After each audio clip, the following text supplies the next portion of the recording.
ప్రార్థన చేసుకుంటామండి.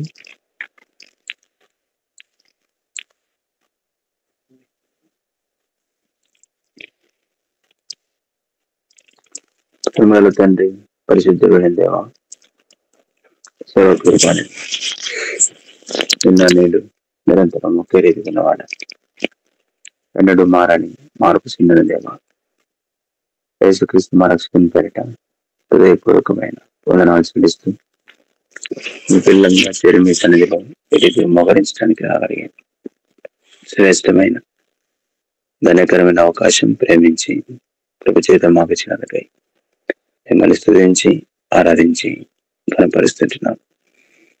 ఆత్మ ప్రాణ దేహంలో మీ ప్రశస్తమైన రక్త ప్రోక్షణ కిందకి సంపూర్ణం తెచ్చుకుంటున్నారు. దయచేసి మీరే అవన్నీ జ్ఞాపకం చేసుకోండి. ఉదయకాలం పుట్ట ప్రార్థనలు ఏకీపిస్తూ పరిశుద్ధులందరి కొరకు మీకు వందనాలు చెల్లిస్తుంటున్నాం. మేలుకై మీరే జ్ఞాపకం చేసుకోండి. కనికరించి సహాయం చేయండి. మాట్లాడే దేవుడు, బలపరిచే దేవుడు, మా కళ్ళన్ని కూడా తీర్చేటువంటి మా తండ్రి మీరని నమ్మి స్తుతించి ఆరాధించి కొనియాడుతుంటున్నాను. ఏకీవిస్తున్న పరిశుద్ధులందరూ కోరుకున్నాను. ప్రతి వారికి అవసరం బాగుంది. మీ ఆత్మచను గ్రహించి తద్వారా మీరే మనం తెచ్చుకోమని నడిపించే దయగల మీ హస్తాలకు అప్పగించుకుంటూ సహాయం కోరుతూ వాక్యంకై కొనియాడుతూ యేసు ప్రభువును ఆశ్రయించి ప్రార్థిస్తున్నాం తండ్రి. ఆమేన్.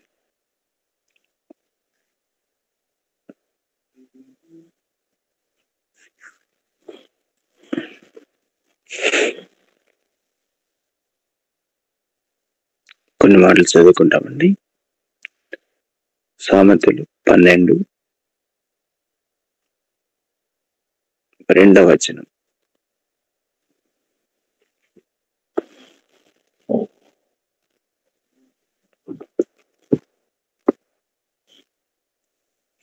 సామెతల గ్రంథము 12:2.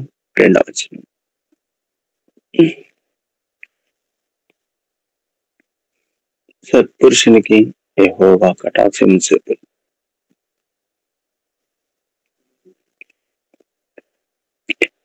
దురాలోచనలు గలవాడు నేరస్తులని ఆయన తీర్పు తీర్చెను. కింద భాగాన్ని గమనిస్తాం. దురాలోచనలు గలవాడు నేరస్తులని ఆయన తీర్పు తీర్చెను.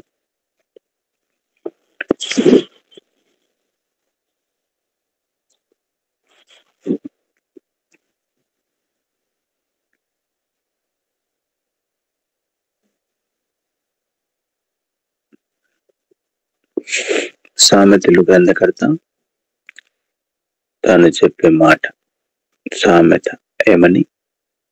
దురాలోచనలు గలవాడు నేరస్తుడని ఆయన తీర్పు తీర్చును. ఏమి నేరము చేయట్లేదు అనుకుంటాము. చాలాసార్లు నేరం అంటే దొంగతనం చేస్తే, వ్యభిచారం చేస్తే, లేకుంటే హత్య చేస్తే, అన్యాయం చేస్తే, లంచం తీసుకుంటే, లేకుంటే అబద్ధ సాక్ష్యం చెప్తే, ఇలాంటివి ఏదైనా చేస్తే నేరం అనుకుంటారు కొన్నిసార్లు. కానీ పరిశుద్ధ గ్రంథం, బైబిల్ గ్రంథం సెలవిస్తూ ఉంది, దురాలోచనలు గలవాడు నేరస్తుడు అని ఆయన తీర్పు తీరుస్తాడు. మనుషుని అపవిత్రపరిచేది ఇదొకటి. ఏంటిది? హృదయముల నుండి వెలువడే ఆలోచనలు, హృదయములో మసలేటటువంటి ఆలోచనలు ఇవి. కాబట్టి మనుషుని అపవిత్రపరిచే జాబితాలో ఒక 13 రకాల పాపాలు ఉన్నాయి. అందులో ఒకటి ఏంటంటే దురాలోచనలు, చెడ్డ ఆలోచనలు. ఈ చెడ్డ ఆలోచనలు గలవాడు నేరస్తుడు అని దేవుడు తీర్పు తీర్చును అని దేవుని యొక్క వాక్యం సెలవిస్తూ ఉంది. వాస్తవం పిల్లల, ఒక వ్యక్తి పని చేయకంటే ముందు ఏం చేస్తాడు? ఆలోచిస్తాడు. ఆలోచన ముందా లేకుంటే కార్యం ముందా అంటే ఆలోచన ముందు. కొన్నిసార్లు ఆలోచన కంట్రోల్ చేసుకుంటే పని జరగదు. ఆలోచన కంట్రోల్ చేసుకోలేని కారణం చేత పనులు జరుగుతాయి. అంటే దొంగతనం చేయడానికి ముందు దొంగతనం చేయాలి అనే ఆలోచన వస్తుంది. అలానే లంచం తీసుకోకంటే ముందు లంచం తీసుకుంటే బాగుండే అనే ఆలోచన వస్తుంది. ధనాపేక్ష కంటే ముందు ఎలా కూడగట్టుకోవాలన్నటువంటి ఆలోచనల గుండా తీసుకొని పోబడతాం. అలాగనే చెడ్డ పనులు చేయకంటే ముందు ఆలోచన వస్తుంది. కాబట్టి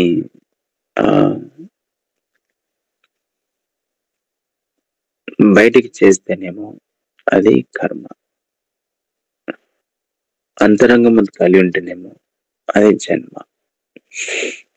కాబట్టి కొంతమంది బయటికి చేసి చిక్కడతారు, కొంతమంది బయట చేయకుండా ఏదో నేను మంచోడిని, మంచిదాన్ని, నా లోపల ఎలాంటి చెడు లేదు అని కొద్దిమంది అనుకుంటారు.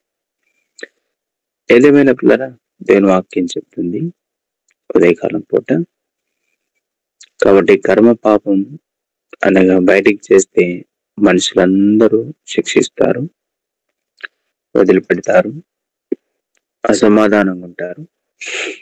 కానీ ఈ యొక్క దురాలోచనలు, ఈ యొక్క జన్మ పాపాన్ని అనగా ఆంతరంగికమైనటువంటి పాపాన్ని దేవుడు లక్ష్య పెడతాడు. బయట చేస్తే మనుషులకు దూరం అవుతాడు, కానీ లోపల ఉన్న దాన్ని బట్టి దేవునికి దూరం అవుతాం. అదే దేవుని వాక్యం చెప్తాడు, దురాలోచనలు గలవాడు నేరస్తుడు అని ఆయన తీర్పు తీర్చను అని రాయబడింది. అందుకని ప్లరా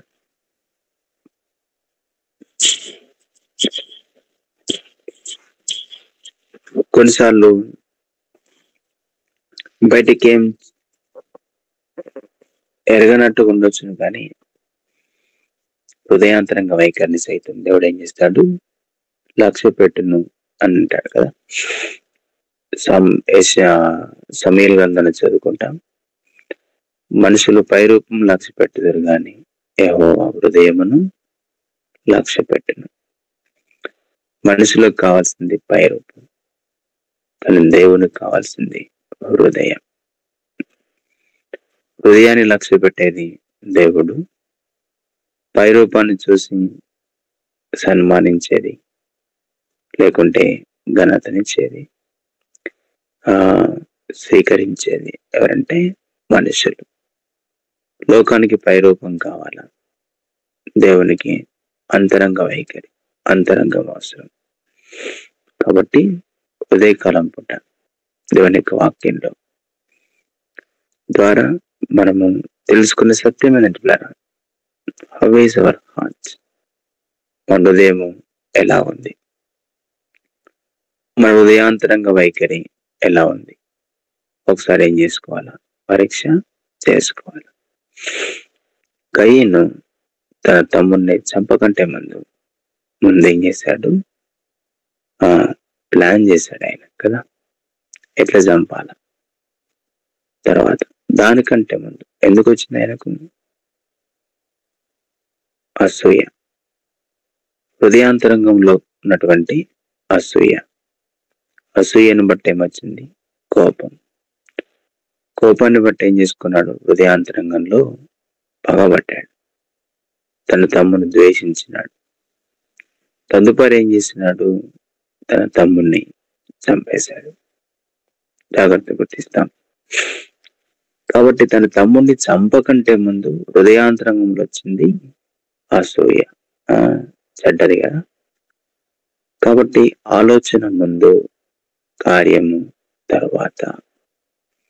ఆలోచన ముందు వస్తుంది, కార్యము తర్వాత చేస్తాం. పోతిఫరు ఆ భార్య యోసేపు మీద కన్ను వేసింది. అలా ఏదో ఒకసారి విడిచిపెట్టలేదు సుమా. ఏం చేసిందంట, మాటి మాటికి మాట్లాడుతూ వచ్చింది ఆమె. ఎన్నోసార్లు మాట్లాడుతూ వచ్చింది. తనలో ఉన్నటువంటి దురాలోచనను బట్టి యోసేపుతో శయనించాలని ఆలోచన కలిగి మాటి మాటికి మాట్లాడుతూ వచ్చింది. ఒకసారి ఇంట్లో ఎవరు లేని తరుణంలో బలవంతం చేస్తే ఆయన తప్పించుకొని పారిపోయాడు. ఆలోచన పాపం జాగ్రత్త గుర్తిస్తాం. ఆలోచన, దురాలోచన పాపమని, నేరమని దేవుని వాక్యం ఉదయకాలం పూట చెప్తారు కదా. దావీదు పడుకున్నాడు ఇంట్లో. తన వారందరూ యుద్ధానికి వెళ్ళారు. చదువుకుంటాను లేఖన భాగాలు 11వ అధ్యాయం కదా, సమయాలు 2వ గ్రంథంలో. దావీదు ఇంట్లో పడుకున్నాడు. పడుకున్న తర్వాత నిద్రలోంచి లేచాడు. నిద్రలోంచి లేచి మేడ మీద తిరుగుతున్న సందర్భంగా ఒక స్నానం చేస్తున్నటువంటి స్త్రీ కనబడినారు కదా. స్నానం చేస్తున్న ఒక స్త్రీ కనబడితే ముందు ఆమెను చూశాడు. తర్వాత ఆమెను ఆశించాడు. తర్వాత ఆమె ఇంటికి రప్పించుకున్నాడు. తర్వాత ఆమెతో పాపం చేశాడు. ముందు చూశాడు ఆయన. అప్పుడే ఆలోచనలు పాడైపోయాయి. అప్పుడే తలంపులు, ఆలోచనలు పాడైనాయి. అందుకని ఏమంటారు వాక్యం. కాబట్టి ముందు చూశాడు ఆయన, తర్వాత ఆశించాడు ఆయన, తర్వాత ఇంటికి రప్పించుకున్నాడు ఆయన, అప్పుడు పాపం చేశాడు. కాబట్టి ముందు తలంపు, ఆలోచన దేవుని వాక్యం చెప్తారు. బైబిల్లో చాలా మంది చదువుకుంటున్నాం. లోకరీత్యా మనకు తెలుసు, ఓ కార్యం చేయాలంటే కార్యం కంటే ముందు ఆలోచించాలి. అందుకనే ఎలాంటి ఆలోచనలు కలిగి ఉంటున్నాం. అందుకనే దురాలోచనలు గలవాడు నేరస్తుడని ఆయన తీర్పు తీర్చును దేవుని వాక్యం చెప్తుంది. కాబట్టి మనం హత్య కంటే ముందు, వ్యభిచారం కంటే ముందు, దొంగతనం కంటే ముందు, లంచగొండితనం కంటే ముందు ఆలోచన విధానం, మన యొక్క ఆలోచన విధానం దట్ ఈస్ రాంగ్. ఆయన తీర్పు తీర్చంటే దురాలోచనలు గలవాడు నేరస్తుడని ఆయన తీర్పు తీర్చును అని రాయబడింది. గారడి సీమోను గురించి అపోస్తలులు ఇచ్చినటువంటి స్టేట్మెంట్ ఏంటంటే, ఆయన గురించి వాళ్ళు చెప్పిన మాట ఏంటంటే, నీ హృదయము దేవుని ఎదుట సరైనదిగా కనబడలేదు కనుక ఈ కార్యమందు నీకు పాలు పంపులు లేవు అంటని చెప్పారు వాళ్ళు. దేవుని ఎదుట నీ హృదయం సరైనది కాదు. దేవుని ఎదుట నీ హృదయాంతరంగా వైఖరి, నీ ఆలోచన సరళి, నీ ఆలోచన విధానము సరైనది కాదు గనుక ఈ కార్యమందు నీకు పాలు పంపులు లేవు అంటాడు. అందుకే పిల్లరా, నిజమే, ఇది జన్మకు పాపం. లేని వాళ్ళం అంటే ఎవరు కూడా లేరు. అందరిలో ఉంటాయి దురాలోచన. కానీ దేవుని వాక్యం హెచ్చరిస్తేందంటే, దురాలోచన గలవాడు నేరస్తుడు అని ఆయన తీర్పు తీర్చును అని దేవుని యొక్క వాక్యం చెప్తుంది. ఆధ్యాత్మిక జీవితంలో దీన్ని సరి చేసుకుంటే, చక్కపరుచుకుంటే మన వల్ల కాదు. అందుకని రక్త ప్రోక్షణ కింద తెచ్చుకుంటే ఎంతైనా మంచిది కదా. మన కన్ను చెడిందైతే దేహం అంతా చెడ్డ అవుతుంది. మన కన్ను వెలుగుమయమంటే మన దేహం అంతా వెలుగుమయమై ఉంటుంది. కాబట్టి అందుకనే యేసుప్రభువు వారు చెప్పారు, నీ కన్ను దేహమునకు దీపము, నీ కన్నే అని దేవుని యొక్క వాక్యం చెప్పారు. 2 కళ్ళు కలిగి నిత్య నరకంలో పడద్రోయబడేదానికంటే ఓ కన్ను కలిగి నిత్య జీవంలో ప్రవేశించడం మేలు అన్నాడు ఆయన. కాబట్టి నీ చేయి అభ్యంతరపరిస్తే, నీ కాలు అభ్యంతరపరిస్తే, నీ కన్ను అభ్యంతరపరిస్తే దాన్ని తొలగించుకోమని దేవుని యొక్క వాక్యం చెప్తా ఉంది. అభ్యంతర కారణమైంది మన జీవితంలో ఏమైతుందో దానికి దూరం కమ్మని దాని అర్థం. కాబట్టి చేతగాని పరిస్థితిలో ఉన్నాం కాబట్టి ఆయన రక్త ప్రోక్షణ కిందకి రావడం ఎంతో అవసరం. అందుకని కీర్తనకారుడు అంటాడు, రాత్రి జాముల యందు నువ్వు నా హృదయమును పరిశీలించితివి, నా యందు నీకు ఏ దురాలోచనయు కానరాలేదు అంటాడు ఆయన. రాత్రి జాముల యందు నీవు నా హృదయమును పరిశీలించితివి, నా యందు నీకు ఏ దురాలోచనయు కానరాలేదంటాడు ఆయన. ఎంత జాగ్రత్తతో నడవన్ని మలుచుకున్నాడు భక్తుడు. ఎంత జాగ్రత్తగా తన యొక్క నడవడిని మలుచుకున్నాడు. అందుకనే యోబు గ్రంథకర్త అంటాడు, నా కంటితో నిబంధన చేయదును ఏమని, కన్నెక్కనే ఎలాగో చూడను అని యోబు గ్రంథకర్త అని చెప్పే మాట. తన కన్నుతో నిబంధన చేసుకుంటాడంట. ఏమని నిబంధన చేస్తాడంట, కన్నెకు నేలాగా చూస్తుంది. కాబట్టి చూడకుండా అంటే ఏం చూపులు, కాబట్టి చూపుల్లోనే ఉన్నాయి చెడ్డయన్నీ కూడా. అందుకని ఏమంటాడు, చూడడం తప్పు కాదు, కానీ ఎలాంటి చూపును కలిగి ఉంటున్నావు. చూడడం తప్పు కాదు, కానీ చూపుల్లోనే ఎలాంటి చూపులు కలిగి ఉంటున్నావు, అది చాలా అవసరం. 31:1 యోబు గ్రంథం, నేను నా కన్నులతో నిబంధన చేసుకుంటేనే కన్నెకను నేను ఎలాగూ చూచుతున్నాను, అలాగ చేసిన పరమున్న దేవుని ఆజ్ఞ ఏమగు, ఉన్నత స్థలమునున్న సర్వశక్తిని స్వాస్థ్యమే మాకు. కాబట్టి భక్తుడు అంటాడు, నేను నా కన్నులతో నిబంధన చేసుకుంటుని అంటాడు. కీర్తనకారుడు అంటాడు, భక్తిహీనులు అయితున్నప్పుడు నా నోటికి చిక్కం ఉంచుకొందుననుకుంటేని అంటాడు. కాబట్టి నోరు మూసుకుంటున్నారు, కళ్ళు మూసుకుంటున్నారు, చెవులు మూసుకుంటున్నారు. అందుకని మహాత్మా గాంధీ సిద్ధాంతం అనుకుంటారు కదా, చెడు వినొద్దు, చెడు చూడొద్దు, చెడు మాట్లాడొద్దు. ఈ సిద్ధాంతం. కాబట్టి కన్నులతో నిబంధన చేసుకుంటాను, నా నోటితో నిబంధన చేసుకుంటాను, నా చెవులతో నిబంధన చేసుకుంటాను. ఏమని, నేను చెడు వినను, చెడు చూడను, చెడు మాట్లాడను. కాబట్టి పిల్లరా, ఆధ్యాత్మిక జీవితంలో ఎందుకు ఈ భక్తుడు అంటాడు, కారణం ఏంటి, దురాలోచన గలవాడు, నేరస్తుడని ఆయన తీర్పు తీర్చను అని చదువుకుంటున్నాం సామెతల కదా. 12:2 మనం చదువుకున్న మాట, దురాలోచనలు గలవాడు నేరస్తుడని ఆయన తీర్పు తీర్చు. కాబట్టి మనమేమి తప్పు చేయట్లేము అనుకుంటాం చాలాసార్లు. మన ఆలోచన విధానం, మన ఆలోచన సరళి ఎలా ఉంది ఒకసారి పరీక్ష చేసుకుంటాం. కాబట్టి ఎలాంటి హృదయాన్ని కలిగి ఉంటున్నాం, ఎలాంటి ఆలోచనలు కలిగి ఉంటున్నాం చాలా అవసరం. కాబట్టి ఉదయకాలం పూట అలా మనం పరీక్షించుకుంటాం, ప్రభు సన్నిధిలో హృదయాన్ని సరి చేసుకుంటాం. కీర్తనకారుడు చెప్పినట్టు, రాత్రి జాములు యందు నా హృదయంను పరిశీలించితివి, నా యందు నీకు ఏ దురాలోచనే కాంటాలి.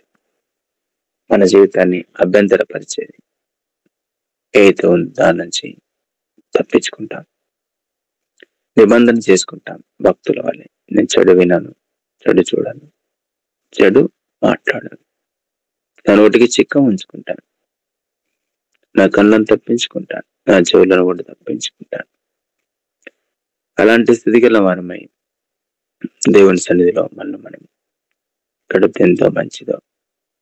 కాబట్టి నాతో పాటు కలిసిగా ఉదయకాలం పూట తీర్మానం చేసుకుంటాం, ప్రభుకు అప్పగించుకోండి, ప్రభా అటు హృదయాన్ని నాకు దయచేయమని. కాబట్టి పరీక్షించుకొని ప్రభుకు అప్పగించుకొని ముందుకు కొనసాగుతాం.